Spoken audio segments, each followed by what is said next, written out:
Welcome to Cross-Border Tax Talks, where we discuss the latest trends in international taxation, from U.S. tax developments to the OECD's Pillar 2. I'm Doug McHoney, PwC's International Tax Services Global Leader. Check out PwC's Policy on Demand news platform that provides in-depth insights and analysis on tax policy developments. Policy on Demand is now available for free at policyondemand.pwc.com. On this week's episode of Cross-Border Tax Talks, we're recording from the Hotel Lobby Policy on Demand studio at PwC's International Tax Conference in Dana Point, California, where I'm excited to be joined by Phil Ramstetter. Phil is a PwC International Tax Partner based in Chicago, Illinois. In 2018, Phil spent almost a year in Paris as a tax policy consultant for business at the OECD, formerly known as BIAC, when he first joined me on the podcast. I personally hired Phil as an intern at PwC and have had the pleasure to watch him grow and mature as both a tax advisor and a person. Phil was admitted to the PwC partnership this past July and is expecting his first child in the coming months. I don't have any children of my own, but the young men and women that I have had a chance to develop and mentor during their careers are the closest I have. Phil is one of those, and I'm extremely proud of him. Phil, welcome to the podcast. Thanks a lot for having me. Excited to be here. It's great to be back on. In fact, you had to remind me that was like almost 5 years ago. One of the very first podcasts. And so before we dive into the recently released administrative guidance from the OECD in February of 2023, can you take us back 5 years? Yeah. I mean, it seems like a long time ago. I think we've all changed a little bit, but where were we on Pillar 2 back then, and how far have we come? Yeah, so thanks again for everything that you just said. As you said, I'm slightly gray or slightly overweight from where I was 4.5 years ago. It happens. Here we are at this point. Yeah. But so at that point in time, effectively, the two-pillar project was in its kind of infancy of what it is today. So I think as we were talking, I actually listened to the old podcast just to make sure I didn't say anything that was blatantly incorrect. All right, how'd you do? At the time. Actually, not too bad. All I was right. shocked by how little incorrect things that I said. I But try not to go anyways. back and listen to the prior ones. Exactly. It is a bit difficult listening to yourself for like 35 minutes as well. But anyway, so at that point in time, they were just evolving what was the digital project effectively at that time. And it was focused on several of the very large tech multinationals. Most of the focus at that point in time was the continuation of the Action 1 paper from the original BEPS project. And the thought was, the rules of the tax system today are kind of not built to appropriately capture the profit that's in the system for tax, and changes are required. So at that point in time, the papers that came out were really focused around what are the aspects of kind of technology businesses today that make them different from the historic businesses of the past that have people on the ground, have warehouses, et cetera. But at that point in time, by the time that I was leaving, it was not only focused on those big companies, which has continued into the Pillar 1 project we have, but also at that point in time, the Germans and the French were pretty vocal that they were also interested in effectively an anti-abuse rule and a minimum tax. And it effectively took 4 years for us, or I guess a little under 4, to get the agreement and now have Pillar 2 at our 15% minimum rate. Yeah, and Pascal reminded us reminded me on all of us on the last podcast that it was really the U.S. Shortly before that time that we did that podcast that really introduced the first minimum tax, obviously GILTI. And so maybe that's a good transition to the recent administrative guidance, because we did get some insights with respect to GILTI, or blended CFC regimes, as they call it.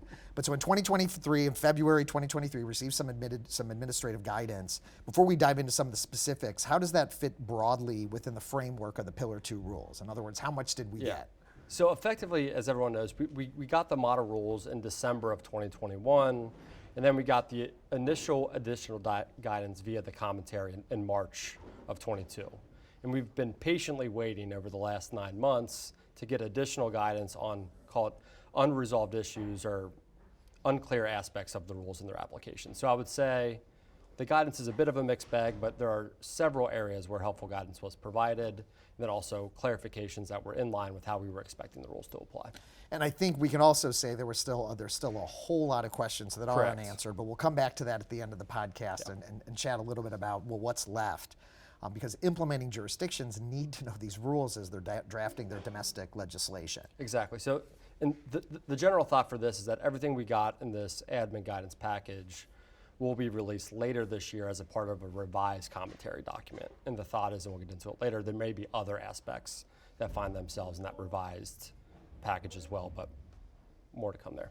So I've been pretty excited about the convergence of both GILTI and Pillar 2 because I have wasted a lot of oxygen on this podcast on both topics. So what did the administrative guidance tell us about blended CFC regimes or GILTI specifically? Perfect. So as you said, they basically define what is a blended CFC regime, and from everything that we've been able to figure out, the only tax regime that would seem to meet the definition and categories needed is GILTI. Right. So it effectively requires no domestic inclusion of income, so for U.S. taxpayers, CAMT or book minimum tax will not be included. It also requires that the rate of tax is 15 or less, so subpart F income at a higher rate would not be within this category. Yeah, and I'm not aware of any other jurisdictions so we've that asked have a similar type of system. Basically none. So I think the guidance is helpful in a few regards. First is there was a little bit of noise in the system that GILTI was not even a qualified CFC regime. So that threshold question was answered that it is. And then the other aspect of the guidance is, well, if it's a CFC regime, there's allocation rules in the model rules to how you would push that tax that's booked at the U.S. level down to the CFCs below that actually had the income that gave rise to the GILTI. And effectively they come up with this methodology that proportionately pushes out that cost to the respective CFCs. So the example I try to do in my head, it makes it pretty easy I think for listeners, will be, assume you have two CFCs. One CFC has an effective rate of tax of 3.125. Another CFC has an effective rate of tax of 8.125. If they both have income of 100, effectively, the one that has the 8.125 is going to have a top-up tax amount of 5 to get the 13.125. The 3.125 has 10. And the way the allocation is done is effectively you would add both of those up for the denominator. So you'd have 15. For country A would be 5 over 15 and get 1/3 of the GILTI cost.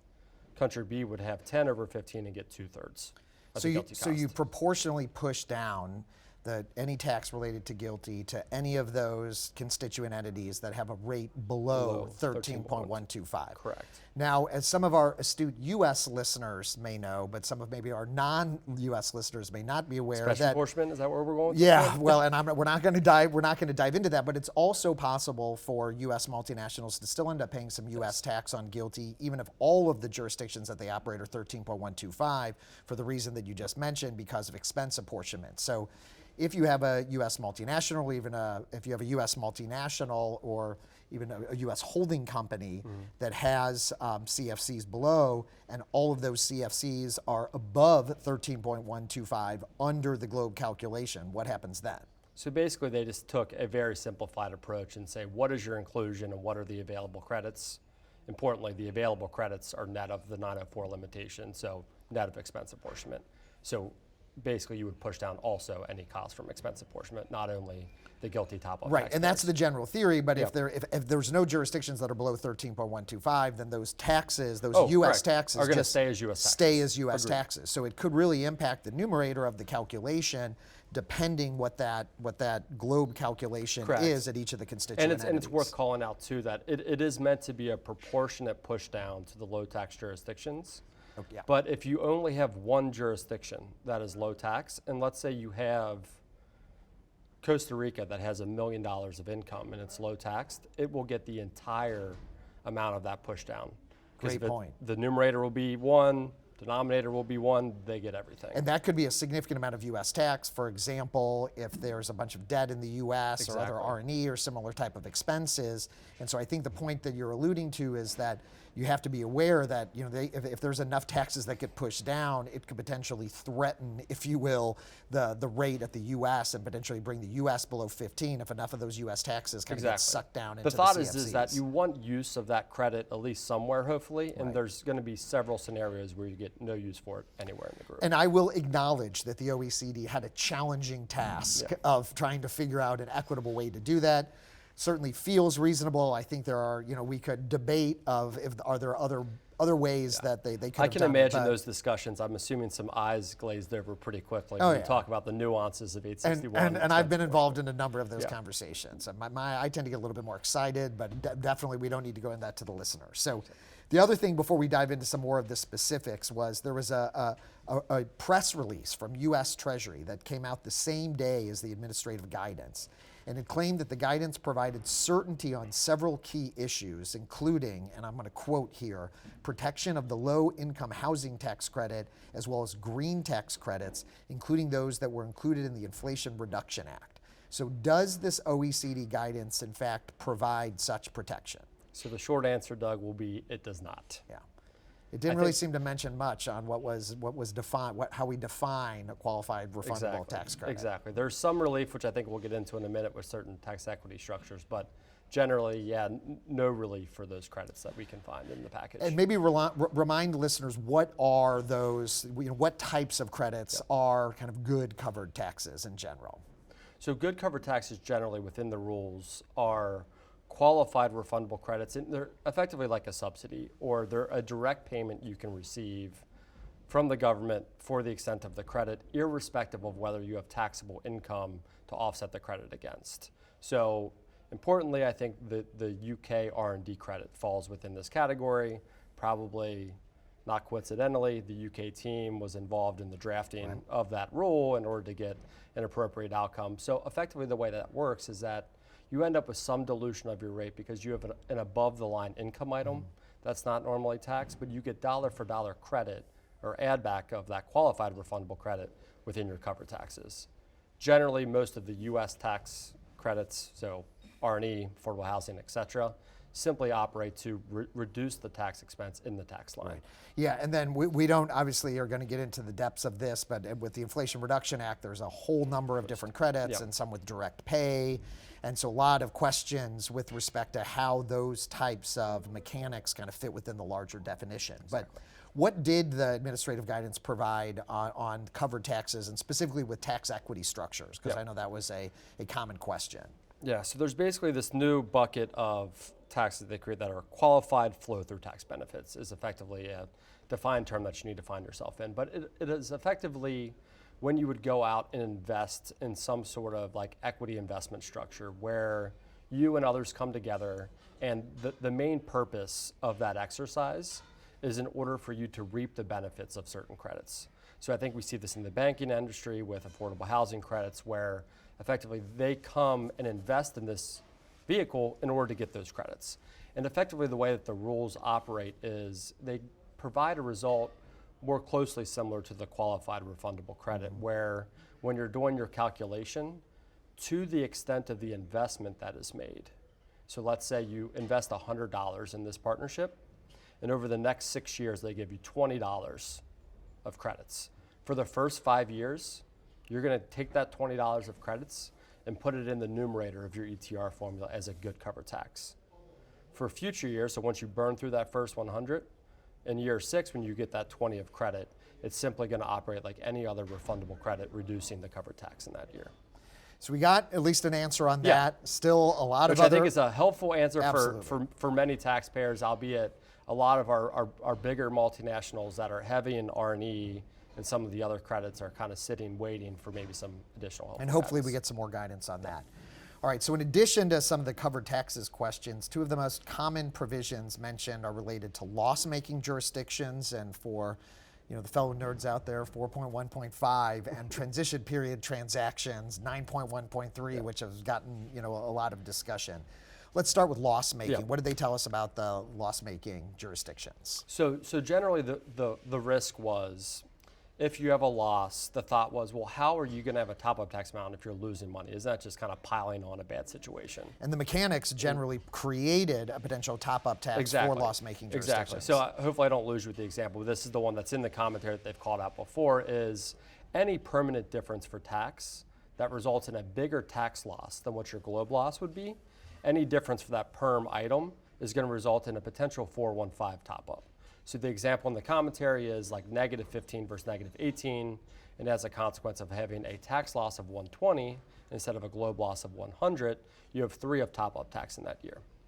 The way that the guidance Which works seems is that, like an odd result. Which seems in like a an odd loss, result. in a loss year. So effectively, this is a beneficial item for taxpayers in that they provided an election that you can make. So in that example I just said with 3, they can take that 3 and carry it forward into a year when they actually have globe income.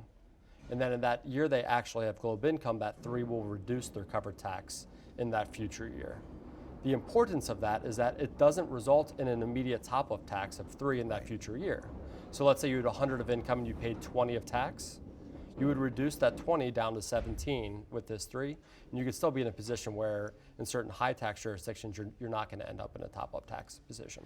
And what I will mention is that effectively what it does is it creates another attribute that has to be tracked. Outside the system, outside to my knowledge, a lot of the software tracking systems don't have that baked in yet. Right, and so I think that it's just another challenging thing, and something that as U.S. tax advisors we're very familiar with. We have all these different things that we need to track, and we're starting to kind of pile up, you know, a number of different attributes that taxpayers will need to monitor and keep track of, you know, periodically as they're going through their annual calculations.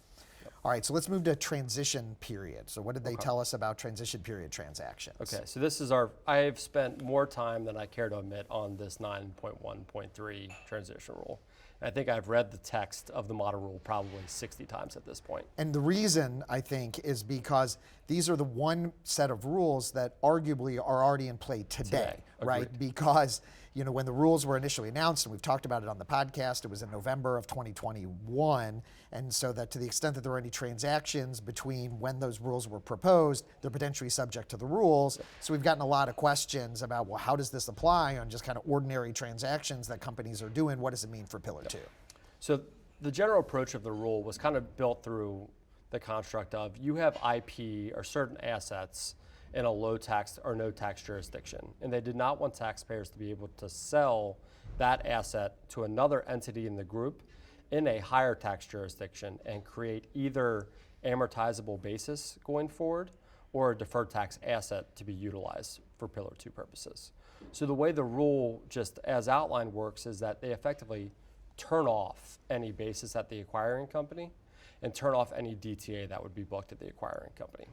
So we've been sitting with that because it raises a bunch of business issues of, I bought a target, I want to figure out what I do with their assets, or we were already planning on this global restructuring with respect to our principal model, whatever it may be. So the guidance in this kind of has 2 main elements. The first is an expansion of what is caught within the 9.1.3 rule, which is effectively not just the straight sale transaction, so like sale transactions, whether that's a license, a migration of an entity, et cetera, et cetera. Yeah. The list And it kinda was goes very broad. on and What on, could be considered a transaction? And it effectively says a non-exclusive list. So basically anything that could be framed up that way can be within 913. The beneficial aspect of what was provided in the rules is they do provide relief now, so you can get basis at the acquiring company for some of our IFRS taxpayers, and you can get a deferred tax asset at the acquiring company for some of our US GAAP taxpayers if you pay tax at the seller or you utilize an attribute at the seller that otherwise would have been a good deferred tax asset going forward under the rules. So the easy example is you buy a French target, you want to sell the IP out of the French target to the US Right. or Very Switzerland, common transaction or for a US wherever multinational. the principal and substance is within our group. The way that the rules operate would be, provided you pay 35% tax in France, anything above 15%, they're going to give you that deferred tax asset or give you that basis if you're under IFRS at the acquiring company. Very helpful and equitable guidance. Exactly. It's good. All right, so let's move to the qualified domestic minimum top-up tax. And so to remind listeners, this was kind of a late entry into a late horse in the race on Pillar 2, and generally allows countries that are implementing to effectively enact a qualified domestic minimum top-up tax to collect the top-up tax themselves, such that another jurisdiction would not be able to collect it under the income inclusion rule or the under-tax profit rule. But we've had no guidance to date on actually what is a QDMTT and how it should be defined. I don't think we need to go into all the mechanics, but it did mention some of the hallmarks. Do you want to highlight really kind of what some of the things that might be of interest to listeners? Exactly. So generally this is a domestic top-up top-up tax, obviously. So it's meant to be calculated based upon the domestic excess profit. So basically the same base as the Pillar 2 rules. They added in 2 additional guiding principles, so to be consistent with the design of the GLOBE rules and to provide outcomes that are consistent with the GLOBE rules. So the general thought is computed just like you would an IR UTPR, albeit you apply it at the domestic level. However, they acknowledge that there are going to be certain differences in how that assessment will be made, and that within itself will not disqualify it from being a qualified domestic minimum top-up tax. Importantly, I think there's a couple of differences from how this rule would apply and how your top-up tax would normally be calculated for Pillar 2 purposes. Notably, they require that CFC taxes, so the GILTI example that we were just walking through, or taxes paid out of head office with respect to a permanent establishment, that those taxes are not allocated down to the country that may And not be just employed. GILTI, normal subpart F for US Exactly. and any type of CFC, Any so type like of CFC Japan tax. or other regimes Exactly. are not pushed down for GILTI Exactly. or for QDMTT. Which is different than obviously the actual Pillar 2 rules, which would say that allocation is included as a covered tax in that jurisdiction that we allocate it to. So I think that is a difficult pill to swallow for some of our US taxpayers, in that they may not get any benefit for the GILTI credits that they're going to pay. Let's say they're in Ireland and they have a little bit of top up, 12.5% so rate, 12.5, but now the QDMTT in Ireland will apply to top them up to 15.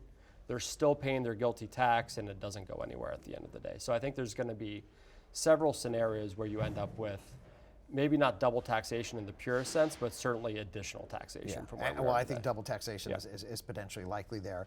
One thing I did want to mention and see if you had any comment or thoughts on was that the guidance allows for variation in design. You know, this is something that I've been very focused on, is just really trying to understand if each jurisdiction has their own income inclusion rule and under tax, or slight variations in the income inclusion rule and the under tax profit rule, the complexity it's going to create for taxpayers to actually do the calculations.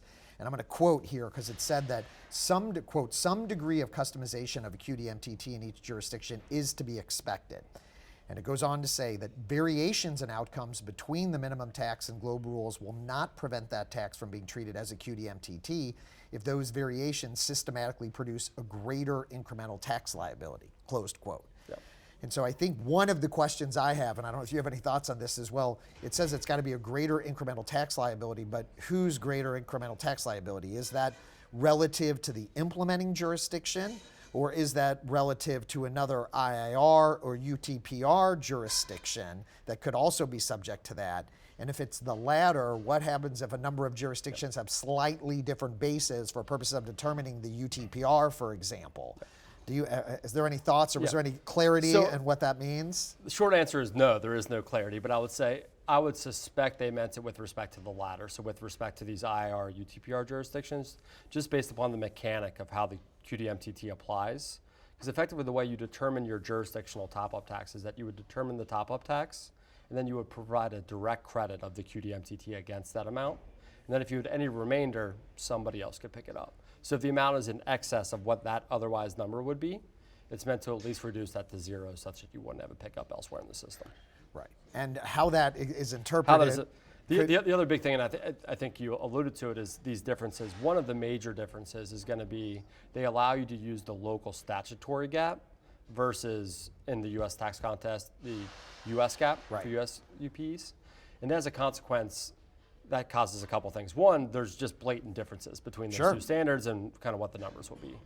Two is that it provides a very difficult compliance environment and provision environment for our clients, because whatever you're creating systematically for the whole group is going to need to be tailored for each one of those jurisdictions as the rules come online, versus if you're kind of aggregating everything in one spot and spitting it back out based upon the same rules, that's an easier exercise.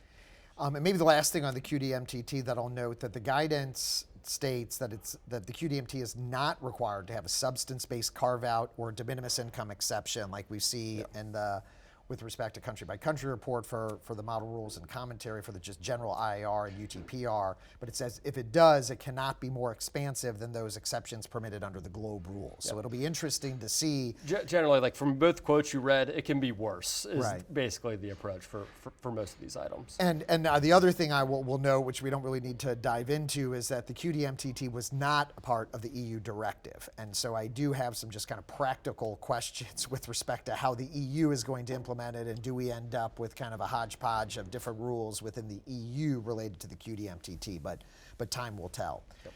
So let's run through a few more items. There's a whole bunch in there. We're not going to cover all of them, but wanted to run down a list of some of maybe the less publicized areas. The less sexy items. Yeah, because the other ones really have gotten a lot of the billing. So start with the rebasing and the 750 million euro threshold. So basically, the way the rules apply is that you're in the soup or you're in scope if 2 of your last 4 accounting years you have revenues of 750 million euro or more. And the question was, well, if I'm in pound or I'm in dollar, whatever it may be, how do I determine how my currency reflects or relates back to the 750? And the guidance just says the rate used will be the December rate from the year prior. So the average rate for that month from the year prior for that determination. All right, so not blended for the year. No, just so some years that'll be a good answer, some years that'll be a bad answer. Right, I'm sure. and in years with foreign exchange volatility, frankly, any company that's close to 750 million, in particular that they're not in euro, you're obviously going to need to pay attention to just business and operational results, but also currency, because that could certainly move the needle and take people potentially into scope. Yep. All right, next one wanted to cover common control. So common control. So this is a topic that I think some of our US GAAP taxpayers have been very interested in for the last year and a half. And basically, the construct of the rules are built upon this understanding that when one company within the group sells something to another company within the group, that company that's selling is going to recognize income, and the acquiring company is going to take fair market value basis on what it got.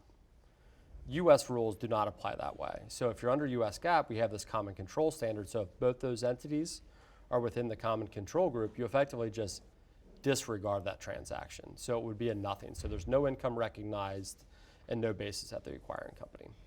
The guidance we got on this front is not too long. It's only about a page. As understood, I think the IF and the working party had more that ended up not getting agreed to.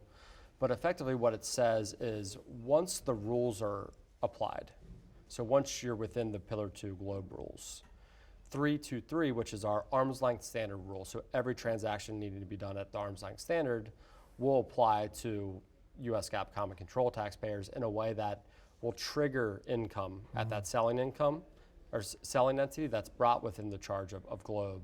They actually punt on the latter portion of that equation of providing basis at the acquiring company. There's a note in there that they'll do something to avoid double tax. So like what that actually means, I think we'll figure out here shortly. But helpful guidance in that we're probably still within our common control rules before these rules come online. And once the rules come online, we'll have a similar result for US GAAP as we do for IFRS. Yeah, and we'll put that point that you made on the list of additional guidance that we still need. Agreed. That needs to come out. We'll close with that. Next one was excluded dividends. So what did it tell us about excluded dividends? So excluded dividends, as we understand, this provision made its way into the admin guidance because certain taxpayers were maybe trying to exploit the treatment of dividends versus interest. And there were certain transactions where on one side of the deal, an instrument may be treated as debt and provide a deduction, while on the other side of the deal, it was treated as an equity interest and there was a dividend inclusion. So you got a deduction in one and dividend income in the other. Effectively what the guidance said is that you're not going to be able to do that. You can't get a deduction on one side and then have an exclusion from GLOBE income on the other side. So they effectively shut down that treatment, and otherwise, I think they called it like a hyping or mechanism to increase the ETR in that place. So that will no longer work if you want to say that based upon. All right, guidance. The last one wanted to touch on was debt releases, or we commonly refer to in the US as cancellation on indebtedness income.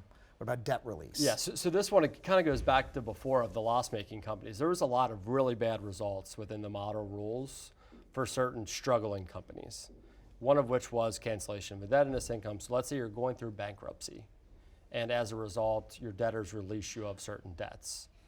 Generally, that results in book income for that debt that you no longer have to pay. However, local tax regimes, because they acknowledge the situation these companies are in, exempt that amount from tax. So based upon the clear reading of the rules, you could have income with no tax. Right. And basically this, it's in certain narrow situations, it's kind of against related party scenarios, but in certain instances, provided you meet the requirements, they will effectively not result in that desperate. Yeah, they really they allow you to follow tax. You can effectively make the election to follow tax. Effectively, so you would reduce your income by that amount of the COD amount. All right, well, again, there were a whole number of other ones. I think those were really the most relevant, or at least some of the ones that, I've certainly been interested in, gotten questions on. So maybe the last question here is, what do we expect about additional guidance? And so there's still a whole number of issues. We highlighted a couple over the course of the podcast, but have we heard anything from the OECD, or what can we otherwise be expecting for additional guidance? So as we understand, they are working on additional guidance. I think back to the earlier point, it appears that common control is one of those items that we may receive more detailed information. There are other questions with respect to certain other taxes and things that they're working through as well. We would expect that to come out later this year, in addition to all of this other stuff making its way into this revised version of the commentary document. So I think the takeaway for a lot of taxpayers is, if you yourself have certain, call it, difficult outcomes that you're coming across within these rules that do not seem to make sense, I think there is still a route to provide comments to potentially receive some helpful guidance on some of these points that are, whether it be tax credits that we were talking about before or some other item. Yeah, so said another way, I think there's still an opportunity for taxpayers, advisors, stakeholders to still engage, whether that's through the business of the OECD or other mechanisms. I do want to note the one challenge is that implementing jurisdictions have to draft domestic legislation. And depending on the various jurisdiction, that domestic legislation has to be introduced at a certain point during the year in order for the income inclusion rule to be effective January 1st, 2024. So the longer delays that we get in the implementing in additional guidance, we could end up with variations in implementing jurisdictions' rules. Exactly, and the more guidance you get, it's not 100% black and white, even when you get the guidance. So I had a partner the other day, we were talking through an item, we're debating a paren in one of the examples. In the rules, and it's like, well, we're in the weeds on this, but as 100 countries or so pick this up and implement it, are they going to give it the same level of scrutiny? Are they going to tweak it? Is it going to be the same? Kind of back to your point. I think we'll get more guidance. I just don't know exactly what that will look like. And then maybe the last thing on the administrative guidance that I'll mention is that to the extent that certain jurisdictions don't have this guidance before they introduce their domestic legislation, what it likely means is that it won't be until the following year that they'll be able to amend or change. And so I think what that means is that, first of all, it's going to be a very dynamic environment where these laws are constantly changing.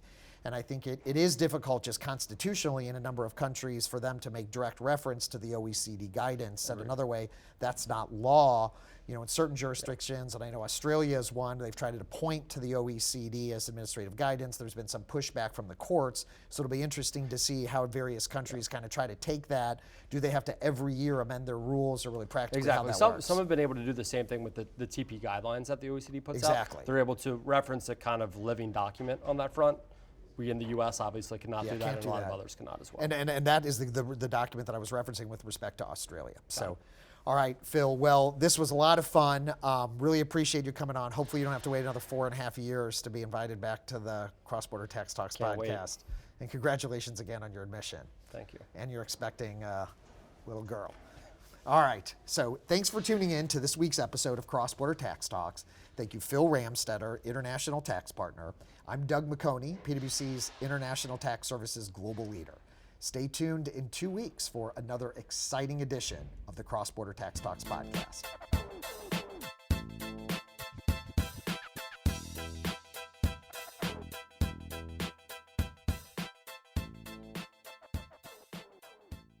This podcast is brought to you by PwC, all rights reserved. PwC refers to the U.S. member firm or one of its subsidiaries or affiliates and may sometimes refer to the PwC network. Each member firm is a separate legal entity. Please see www.pwc.com/structure for further details. This podcast is for general information purposes only and should not be used as a substitute for consultation with professional advisors.